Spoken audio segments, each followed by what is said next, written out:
আজকে ভিডিওতে কথা বলবো নেটওয়ার্ক প্রবলেম নিয়ে। প্রায়শই দেখা যায় ফ্ল্যাগশিপ ফোন হোক কিংবা নর্মাল ফোন হোক কিংবা একদমই মিডল রেঞ্জের ফোন হোক, প্রায় প্রত্যেকটা ফোনেই নেটওয়ার্ক প্রবলেম দেখা যায়।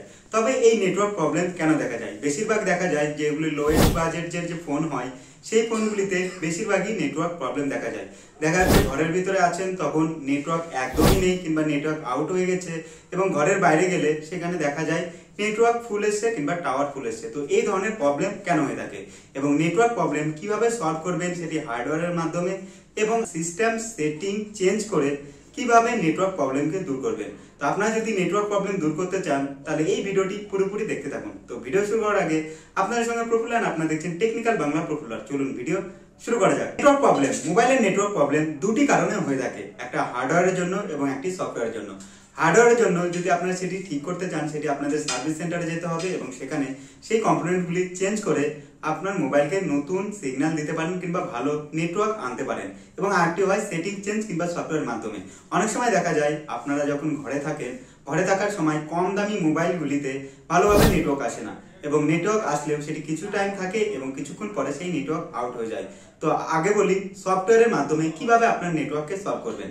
দেখা যাচ্ছে আপনি এমন এরিয়াতে আছেন, সেই এরিয়াতে আপনি ঘরে ঢুকলেই আপনার মোবাইলের নেটওয়ার্ক চলে যায়, এবং এই নেটওয়ার্ক চলে যাওয়ার এই বিষয়গুলি বেশিরভাগ কম দামি মোবাইলের সঙ্গে হয়ে থাকে। কারণ কম দামি মোবাইলের ব্র্যান্ড ভালো দেয় না, তার সঙ্গে যে নেটওয়ার্কের আইসি, অ্যান্টেনা, এছাড়া মাদারবোর্ডের সঙ্গে যে অ্যান্টেনা থাকে সেগুলি ততটা ভালো দেয় না, যার কারণে ঘরের ভিতরে গেলে সেই মোবাইলের নেটওয়ার্ক বেশি সময় থাকে না।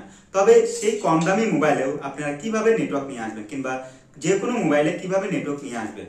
নেটওয়ার্ক আনতে হলে সিম্পলি আপনারা যদি ঘরে ঢোকেন, ঘরে ঢোকার পর আপনার মোবাইলে যদি নেটওয়ার্ক না থাকে সিম্পলি একবার ফ্লাইট মোড অন এবং অফ করবেন। অন এবং অফ করলে সিম্পলি দেখবেন আপনার মোবাইলে নেটওয়ার্ক চলে এসেছে, এবং সেই নেটওয়ার্ক খুব একটা সময় থাকবে না। তবে এই ট্রিক্সের মাধ্যমে আপনাদের মোবাইলের নেটওয়ার্ক আনতে পারেন।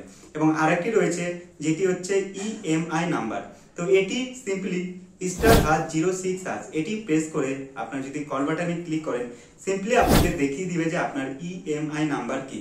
তো এই EMI নাম্বার যদি না শো করে তাহলে বুঝতে হবে আপনাদের মোবাইলে কোনো প্রবলেম আছে, এবং এই মোবাইলের প্রবলেমের কারণেই নেটওয়ার্কের প্রবলেম দিচ্ছে। আর একটি অপশন রয়েছে যেটা হচ্ছে নেটওয়ার্ক সেটিং। তো নেটওয়ার্ক সেটিং এ যে নেটওয়ার্ক টাইপ রয়েছে এবং সেই সেটিংটি আপনার সেটিং এ যে পেয়ে যাবেন, নেটওয়ার্কে গেলে সেখানে একটা অপশন দিয়ে দিবে যেটি নেটওয়ার্ক সেটিং, এবং নেটওয়ার্ক অপশনে যে আপনার ক্লিক করলে কিংবা নেটওয়ার্ক টাইপে যে ক্লিক করলে সিম্পলি সেখানে আপনার বিভিন্ন ধরনের অপশন যাবেন, 2G, 4G, 3G কিংবা 5G এই ধরনের অপশন দিয়ে দিবে। যখন দেখা যাচ্ছে আপনার ফোনে 4G কিংবা 5G আসছে না, সিম্পলি সেই টাইপগুলোকে আপনারা চেঞ্জ করতে পারেন। দেখা যাচ্ছে 2G আসছে, সেখানে আপনার 4G থেকে তখনই আপনারা 2G করবেন কিংবা 2G থেকে 5G করবেন। এইভাবে চেঞ্জ করে মোবাইলের নেটওয়ার্ক আনতে পারেন আপনাদের রুমে। ঠিক গেল একটি ট্রিক্স, যে এই ট্রিক্সগুলির মাধ্যমে খুব সহজেই আপনার মোবাইলে ঘরের মধ্যে নেটওয়ার্ক না থাকলে নেটওয়ার্ক আনতে পারবেন এবং খুব সহজেই ঘরের মধ্যে থেকেই মোবাইল ইউজ করতে পারবেন।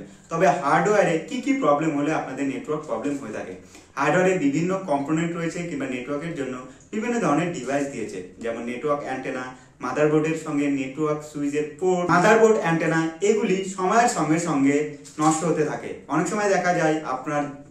সময় দেখা যায় যে মোবাইলটি ইউজ করছেন সেই মোবাইলটি বেশি দিন ইউজ করার পরে ধীরে ধীরে সেই মোবাইলের নেটওয়ার্ক খুব একটি ভালো দেয় না, কিংবা রুমের মধ্যে গেলে নেটওয়ার্ক আসে না। এটির কারণ মোবাইল নেটওয়ার্ক অ্যান্টেনার প্রবলেম। এই মোবাইল নেটওয়ার্ক অ্যান্টেনার প্রবলেম সিম্পলি আপনাদের হাত থেকে মোবাইল যদি পড়ে যায় সেখানে অ্যান্টেনা নড়ে যায়, কিংবা যে পজিশনে থাকে সেই পজিশন থেকে সেটি সরে যায় কিংবা সেটি ড্যামেজ হয়ে যায়। এবং এই অ্যান্টেনাগুলি দেখতে অনেকটা এইরকম হয়ে থাকে এবং সেটি ইনসুলেট থাকে, এবং ইনসুলেট নষ্ট হয়ে গেলেও নেটওয়ার্ক প্রবলেম হয়ে থাকে, এবং এটি মোবাইলের মাদারবোর্ডের বাইরে থাকে এবং আপনার মোবাইলের যে ফ্রেম থাকে সেই ফ্রেমের সঙ্গে কানেক্ট থাকে।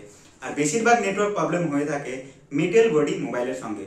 আপনারা দেখেছেন কিছু বছর আগে যে সমস্ত ফোন আসতো সেই ফোন মেটাল বডির সঙ্গে আসতো, এবং মেটাল বডিতে সেই নেটওয়ার্ক প্রবলেম বেশি দেখা যেত। কারণ লক্ষ্য করলে দেখবেন যে টিনের ঘরে ঢুকলে আপনার মোবাইলে নেটওয়ার্ক থাকে না, কারণ সেটি একটি মেটালিক একটি রুম, এবং সেই মেটালিক রুমের মধ্যে যদি আপনারা যান সেখানে নেটওয়ার্ক উধাও হয়ে যায়। তো তেমনি মেটালিক ফ্রেম দিয়ে মোবাইল তৈরি করলে এই নেটওয়ার্ক প্রবলেম হয়ে থাকে। আরেকটি রয়েছে অ্যান্টেনা সুইচ। অনেক সময় দেখা যায় আপনার হাত থেকে মোবাইল পড়ে গেছে কিংবা জলের ভিতর পড়ে গেছে, কিংবা অনেক সময় দেখা যায় যে বাচ্চারা নিয়ে সেটি মোবাইল মুখে দিচ্ছে কিংবা তার উপরে বিভিন্ন ধরনের খাবার ফেলে দিয়েছে, এবং যেগুলির কারণে লিকুইড মোবাইলের মধ্যে চলে যায়, এবং লিকুইড মোবাইলের মধ্যে চলে গেলে সেই পোর্টে যদি একবার লিকুইড চলে যায় কিংবা জল চলে যায় সেই পোর্টটি নষ্ট হয়ে যায়, এবং এটির কারণেও সেই মোবাইলের নেটওয়ার্ক ডিস্টার্ব করতে থাকে। এছাড়া রয়েছে মাদারবোর্ড অ্যান্টেনা। মোবাইলে আরেকটি কম্পোনেন্ট থাকে নেটওয়ার্কের জন্য, যেটি মাদারবোর্ড অ্যান্টেনা। এবং এই মাদারবোর্ড অ্যান্টেনা যদি ড্যামেজ হয়ে যায় কিংবা হাত থেকে মোবাইল পড়ে যায় কিংবা যে ইনসুলেট থাকে সেটি যদি নষ্ট হয়ে যায় কিংবা মোবাইল যদি জলে পড়ে যায়, সেটি একবার ড্যামেজ হয়ে গেলে সেই মোবাইলে ভালোভাবে নেটওয়ার্ক দেয় না কিংবা নেটওয়ার্ক রেঞ্জ ততটা দেয় না। তো এইগুলির কারণে নেটওয়ার্ক প্রবলেম হয়ে থাকে। যদি নেটওয়ার্ক প্রবলেম হয়ে থাকে হার্ডওয়্যারের কারণে, তো সিম্পল মোবাইলের সার্ভিস সেন্টারে যান, সেখানে যে আপনার মোবাইলকে দেখান এবং তারা বলে দিবে আপনার মোবাইল নেটওয়ার্ক কি কারণে আসে না। তো সেগুলি সলভ করলে আপনাদের মোবাইলে নেটওয়ার্ক চলে আসবে। এবং আরেকটি বললাম সফটওয়্যার মানে কাস্টমাইজ কিংবা সেটিং চেঞ্জ করে কিভাবে কিছু সময়ের জন্য নেটওয়ার্ক নিয়ে আসবেন। তো ভিডিও ভালো লাগলে ভিডিওকে লাইক করুন, তার পাশাপাশি আমার চ্যানেলকে সাবস্ক্রাইব করুন। আর চলুন দেখা হচ্ছে পরের ভিডিওতে।